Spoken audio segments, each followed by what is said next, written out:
Fala cientista, você está no canal do Desbloqueando o Enem. Eu sou Eduardo Tributino, professor de Física, e hoje a gente vai para a parte 2 sobre dicas sobre eletrodinâmica para o Enem. Cientista, no finalzinho da parte 1 a gente falou sobre resistores. E para assistir a primeira parte da aula, clica aqui no card aqui de cima que você vai ser direcionado para ela. Cientista, na parte 1 a gente terminou falando sobre resistores. E uma parte importantíssima também que você tem que levar para a sua prova é a parte de associação de resistores. Basicamente, existem dois tipos de associação, uma associação em série e uma associação em paralelo. Como é que eu sei como é que esses caras vão ser associados? Basicamente é o seguinte, quando você perceber que no circuito elétrico todos os resistores estão sendo percorridos por uma mesma corrente, você sabe que aquela associação de resistores está sendo associada em série. E você pode fazer uma associação de tal forma que eu posso remover esses resistores em série, colocar um único equivalente por todos eles. E em uma associação em série, a resistência equivalente é dada pela soma das resistências individuais de cada um desses resistores. Outro tipo de associação que pode aparecer é a associação em paralelo. Quando é que você vai saber que eu tenho uma associação em paralelo? Quando você perceber que em algum ponto do circuito a corrente elétrica foi dividida. Ou seja, se por um ponto do circuito você percebeu que houve uma divisão de corrente, você sabe que aqueles resistores estão associados em paralelo. Da mesma forma, você pode pegar todos esses resistores que estão associados em paralelos, você pode removê-los e colocar um único resistor equivalente a esses resistores. Só que para fazer isso, a continha é um pouco mais trabalhosa. Você vai fazer da seguinte forma. O inverso da resistência equivalente é igual à soma dos inversos de cada um dos valores das resistências individuais. Tranquilo? Então aqui não esquece de deixar teu like, que já vai ajudando bastante o nosso trabalho. Vem comigo que tem mais. Outra coisa importante para a tua prova é a parte de potência elétrica, cientista. Observe que corrente, tensão e potência, essas coisas estão intimamente conectadas. Quando você levar esse conceito de potência para os problemas que envolvem eletricidade, leva o conceito de potência associado à rapidez com que há uma transferência de energia ou uma transformação de energia. No caso de problemas envolvendo condutores, é importante você saber computar o valor da potência elétrica.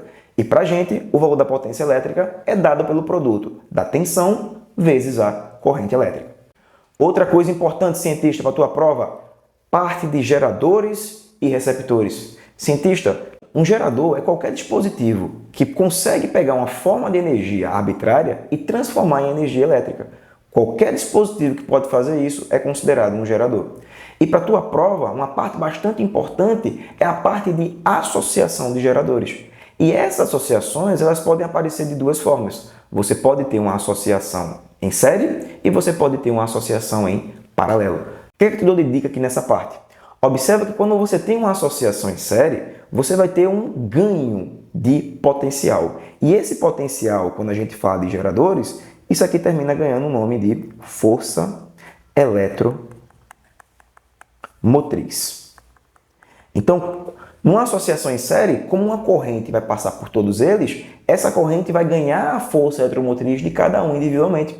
Então, ela termina ganhando um potencial elétrico muito maior.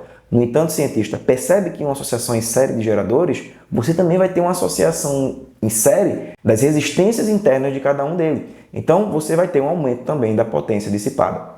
Outra coisa importante é você saber fazer uma associação em paralelo. Só que na associação em paralelo, você percebe, cientista, que vai haver uma divisão de corrente elétrica. E como vai haver uma divisão da corrente elétrica que vai passar por esse circuito, essa corrente elétrica termina ganhando apenas o mesmo valor de tensão desses geradores. Cientista, não vai aparecer na tua prova uma associação em paralelo com forças eletromotrizes diferentes. Geralmente vai aparecer uma associação em paralelo de mesmo valor de força eletromotriz. Então, em uma associação em paralelo, a força eletromotriz da associação vai ser a mesma de cada um desses caras individualmente. Ou seja, não há ganho de força eletromotriz. Isso aqui termina sendo preservado. O que é que tu ganha em uma associação em paralelo? Como as resistências estão associadas em paralelo, tu termina tendo uma redução no valor da resistência elétrica da tua associação. Com isso, a perda de energia nesse tipo de associação é menor. Vamos aqui resolver uma questão que eu vou te mostrar como isso pode aparecer na tua prova. Acompanhe aqui comigo.